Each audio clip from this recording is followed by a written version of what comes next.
In this week's drive, we see age and experience tangle with youth and enthusiasm. Go 3 abreast in Turkey in the rain. Get Rossi off his bike and out of his leathers. And look at all sides in Texas. All this and more in this week's Drive.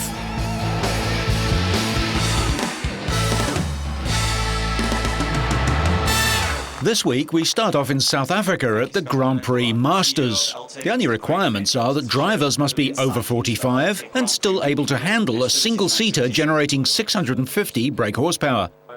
The Masters boasts some top names and world champions from Formula One's recent past. Well, I'm blind and deaf, and so I just hope to do a good job. I have had a few little problems. I had food poisoning 2 days ago, so I'm feeling a bit weak at the moment. But you can expect the most fantastic race, and nobody's going to hold back. Some are more famous in sports and touring cars. Time has changed so much that it's a complete new thing for me. When I was doing Formula One, that was the time when sex was safe and racing was dangerous, you know? And this is a bit of a different story now. But I'm really looking forward, and I'm waiting for the race. And for me, as having not been so successful in Formula One, it's a great honor to be with these masters here in one race. Even the commentator was an old-timer. Murray Walker called every Grand Prix for 51 years, and despite being well into his 80s, was lured back by his friend Nigel Mansell. Former Tolman, Renault, Brabham, Lotus and Arrows driver, Englishman Derek Warwick, was elected to stage a few demonstration laps in the business district of Santon. His opposition on the leafy streets was American Eddie Cheever. The cars are essentially Reynard chassis fitted with the Cosworth McLaren V8. With a top speed of 320 kilometers an hour, these are fast machines, and without driving aids such as traction control that are found in Formula One, they test a driver's abilities to the full. Masters events have sprung up in tennis, golf and to an extent football and rugby union, but perhaps because of the risks involved, no one had previously considered one for motorsport. The 1992 Formula One world champion Mansell, now aged 52, and his peers came out of retirement for the Grand Prix Masters, of which the Briton had been named Special Ambassador. He was joined by past motor racing greats like Emerson Fittipaldi, world champion in 1972 and 74, Alan Jones, who was world champion in 1980, Johnny Herbert, Stuck, René Arnoux and Riccardo Patrese at Kyalami, a track which most of them have challenged before. Kyalami was home to the South African Grand Prix from 1961 until the circuit changed hands in the early 1990s.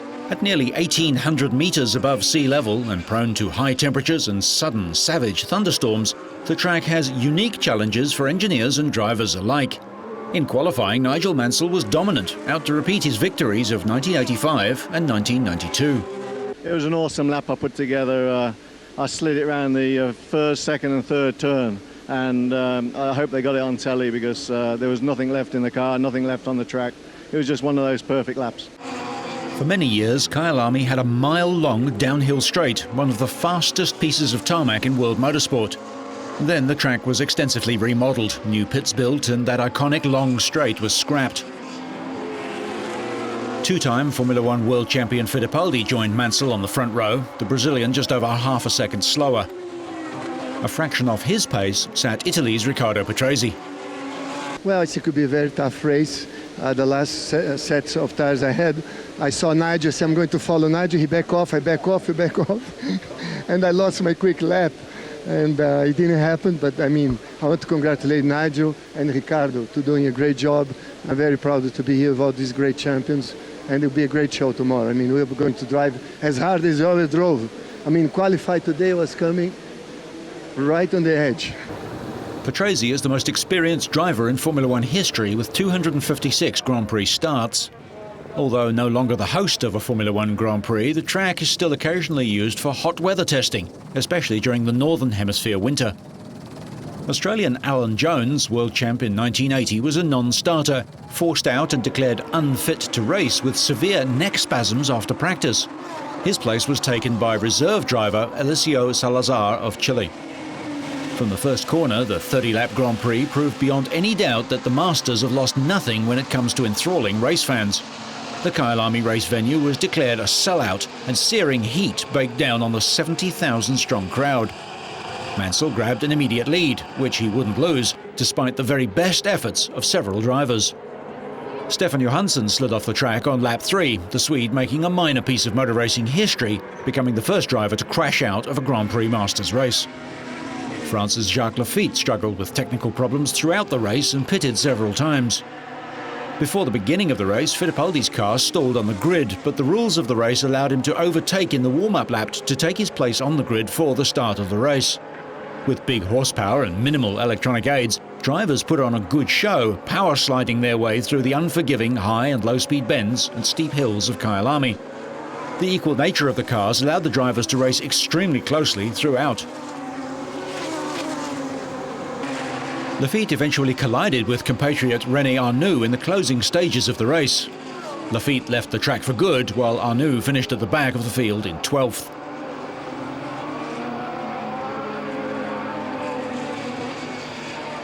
Mansell's grip on the lead came under threat from Fittipaldi throughout the race, but Fittipaldi's determination to pass increased as the race wore on, and Mansell had to use all his skill and experience to hold off the Brazilian in an exciting duel.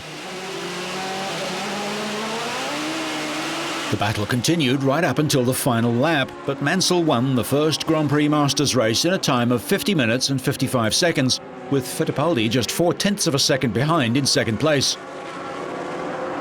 The pair were the only former world champions in the field. Italian Riccardo Patrese held on to third place throughout the race and finished a further 20 seconds off the pace. Andrea De Cesaris finished fourth, while Briton Derek Warwick and Austrian Hans Stuck completed the top 6. After Mansell won the F1 title in 1992, he promptly moved to America, where he won the IndyCar Championship the next year. I mean, I'm drained now, and mentally I'm very drained because, you know, I tried to push very hard with the car to get away from Emo, and I just couldn't. And that's hard work, and, you know, and the last 5 laps were very difficult on the tyres, very difficult. It was very special to drive a car after so many years, and this challenge with Nigel was fantastic. He didn't make a single mistake. I tried to overtake twice, 3 times, but didn't manage it. But I enjoyed every second of the race. And it's very good to be back in motor racing to compete again. I'm very happy. It was a very special day in my life today. I only have to thank God for this new opportunity to be here in the Grand Prix Masters, having fun and doing what I like most in life, which is driving a race car.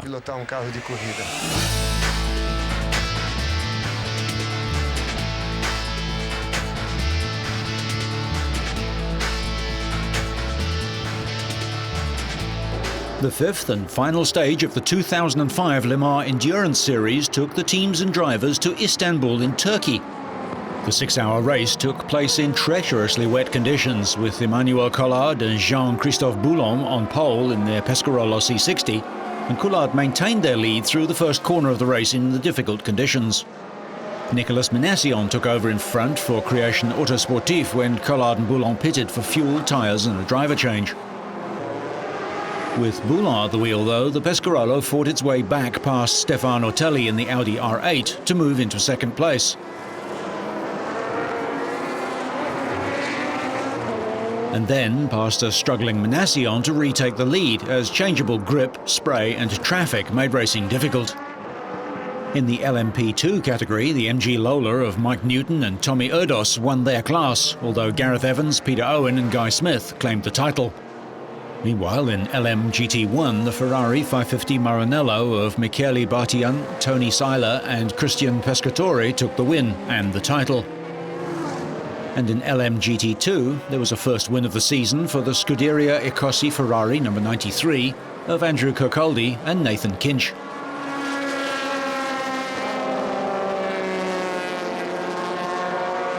Back in the main LMP1 class, the race victory went to Pescarolo Sport C60. It was the second win of the season for Boulon and Collard and gave them the LMP1 title. The team decided to change tyres at each pit stop. Aquaplaning was a problem, and changing tyres would lose around 15 seconds each stop, and they didn't know that they would get it back on the track. It was a difficult choice, but a winning one. McNish and Otelli held the upper hand when the track was at its wettest and put the Pescarolo under pressure in heavy rain in the last 20 minutes, but Boulon took the flag ahead of the Audi. Minassian led during the second hour, but was sent out to complete a third stint, half the race, without changing tyres, and finished third.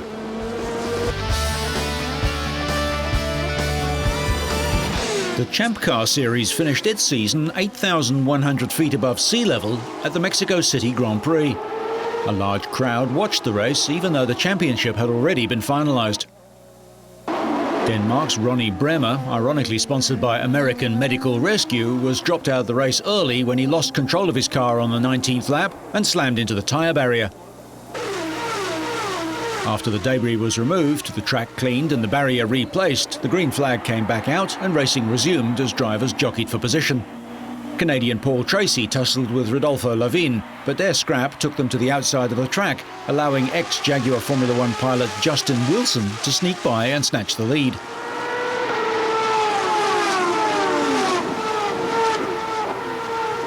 The next lap, Tracy was shown the black flag for blocking Wilson's teammate AJ Allmendinger and had to serve a drive-through penalty. Behind Allmendinger, the huge Mexico City crowd began to take notice as Rookie of the Year Timo Glock ran down Mario Dominguez for third. Glock and Dominguez went nose to tail for 3 laps before Glock made a move on the inside of turn 1 with 12 laps to go. Unyielding to the rookie's challenge, Dominguez held his ground and the two cars made contact, putting Dominguez in a spin that ended the Mexican's chances of a hometown podium finish. On lap 62, Sébastien Bourdais closed on Cristiano de Mata for 5th. Closing on the 2002 Series champion, Bourdais made contact with the rear of de Mata's car, sending both of them into the gravel and breaking Bourdais' front wing, causing him to DNF for the first time this year. That set up the final restart, and Wilson snapped off 2 consecutive fastest laps. Tracy made his final restart of the year count and stole 3rd spot behind Allmendinger. Wilson led 65 of the 70 laps to win the Champ Car Series finale, his 2nd victory of the year. The win enabled Wilson, who also won in Toronto in July, to claim 3rd place in the point standings over Tracy. NASCAR went to Texas for the 3rd last race of the season for a battle within a battle. The top 10 drivers are in the chase for the Cup. Ryan Newman was on pole position, but he was forced to use his backup car, putting him at the rear of the grid. Greg Biffle had some trouble on lap 82. He lost control of his car and slid across the nose of another car, which affected the airflow off his rear wing, making the car even looser on the track. But he managed to avoid collecting any other cars before coming to a stop. That was a nice job by Earnhardt. It was. He did a good job because, like I said, Biffle came back and forth a bunch of... After moving up through the field from his back row start, Ryan Newman's good work was undone when he fell back after spinning on the 243rd lap. He managed to gather up the car after sliding off.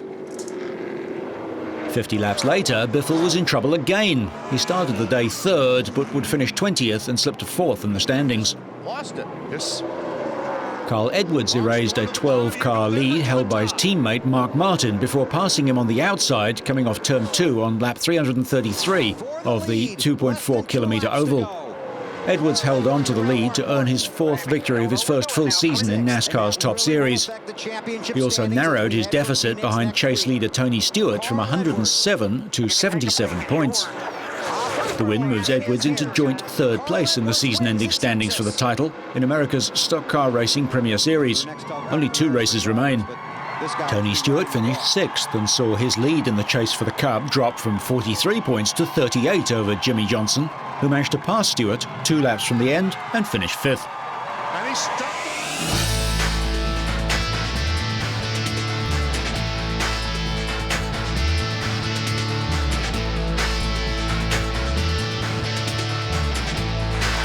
The great and the good of MotoGP gathered in Valencia to celebrate the end of another season and reward the victors. First up in the awards was Thomas Luthi. He's opened a new chapter in motorcycling in Switzerland by taking the 125cc world title.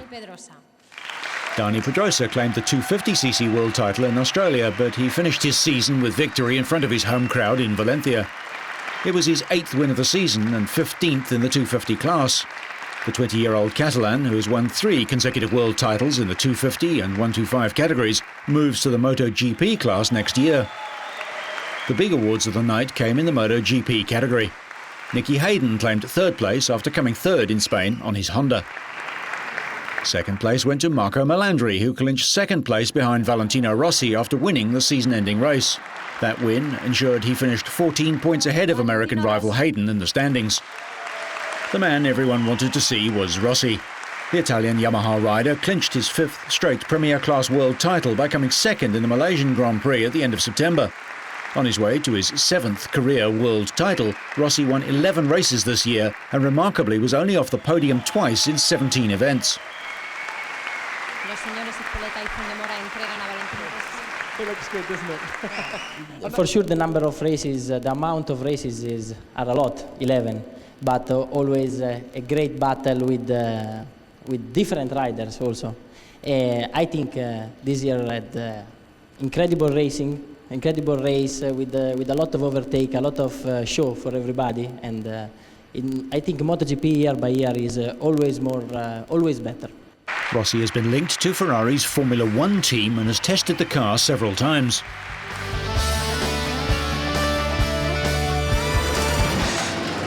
And just days after crowning his 250cc world title with victory in the season-ending Grand Prix at Valencia and collecting his 3rd world title medal, Pedrosa had to cut the celebrations short to return to the track in an introduction to the 1-litre V5 monster that he'll be riding in the Blue Ribbon MotoGP class next year. The 20-year-old has won the last 2 250 world titles, and before that he was the 125 world champion. So it's a natural progression for the Spaniard to step up to motorcycling's Premier Class, and he's following a similar path to that of current MotoGP king Valentino Rossi, who also served a rewarding apprenticeship in the lower classes.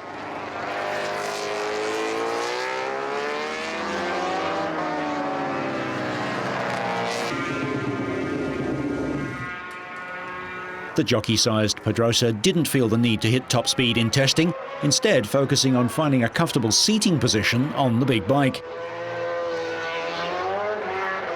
Poor weather in Spain also left him unable to complete as many laps as he would have liked.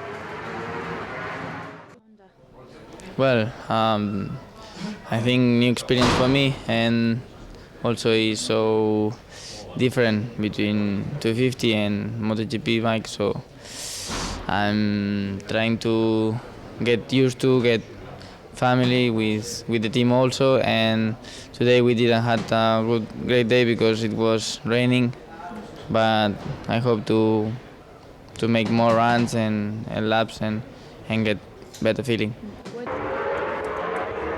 Unfortunately, Pedrosa has plenty of time to get everything right before he makes his debut in the top class back in front of his countrymen at Jerez on March the 26th. There was also plenty of interest in another Spaniard at the circuit, with Sete Gibernau testing his new Ducati after ending his 4-year association with Honda. Gibernau spent plenty of time getting his message across to his new team as he desperately seeks to improve on a disappointing 7th-placed finish in the World Championship this year. The Ducati team won 2 races with Loris Capirossi this year, and by signing Gibernau to replace the underperforming Carlos Checa, they hope to build on that success next year.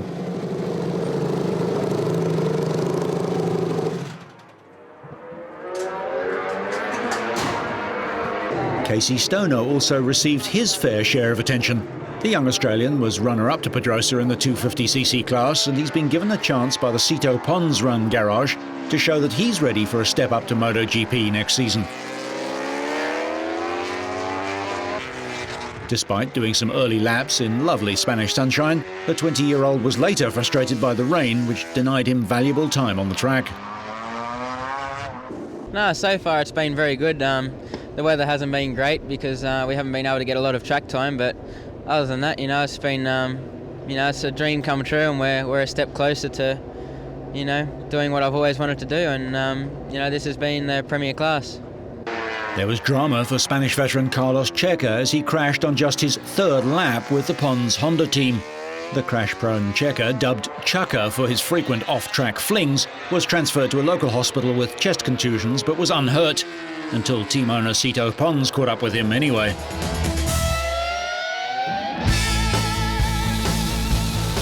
The final round of the 2005 Supermoto World Championship, the Grand Prix of Italy, was held in a sunny Latina just south of Rome. In the S2 class, the day's first race saw a French 1-2-3. Boris Chambon won on his KTM by half a second from Husqvarna's Adrien Scherer, who started on pole. Frederic Bolly was third for Aprilia, 4 seconds behind, while Belgian Husqvarna rider Eddie Seal, who came into the event battling for the overall title with Bolly and Scherer, finished down in 23rd place. And there was another French 1-2-3 in race 2.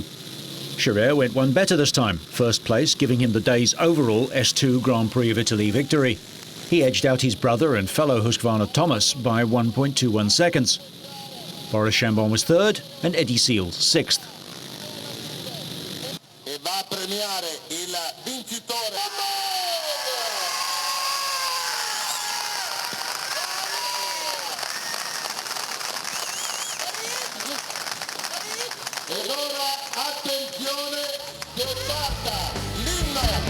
Third place was enough to give Chambon the S2 title. The Frenchman finished on 287 points, 3 more than Scherer on 284, with Seal third on 256.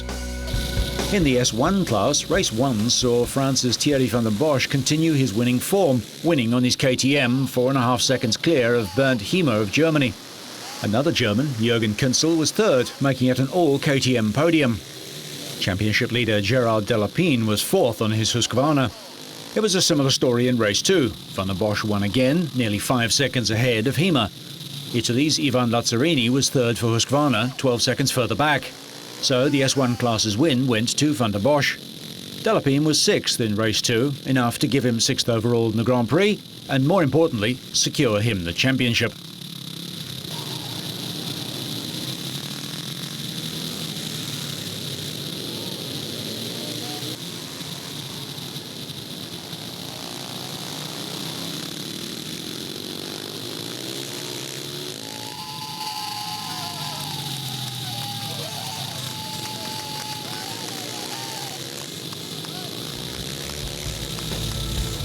The Belgian finished the season with 316 points, 9 more than Hiemer in second and 14 more than Van der Bosch in third. KTM won the manufacturer's title by just 2 points from Husqvarna.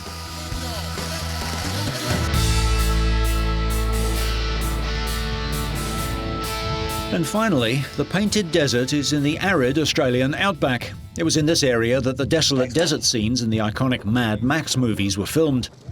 It was also the venue of a spectacular world record attempt by a former World Cup Series mountain bike downhill champion, Nathan Rennie. The Australian was trying to break the record of legendary American BMX rider Colin Winkelman, who had jumped 116 feet. Rennie was hurled into the ramp by Australian motocross rider and World 125 jump record holder Robbie Madison, reaching over 95 kilometres an hour on a loose dirt track. 8 people have died in the past 10 years trying to extend the record. Rennie timed his approach to perfection and soared through the air.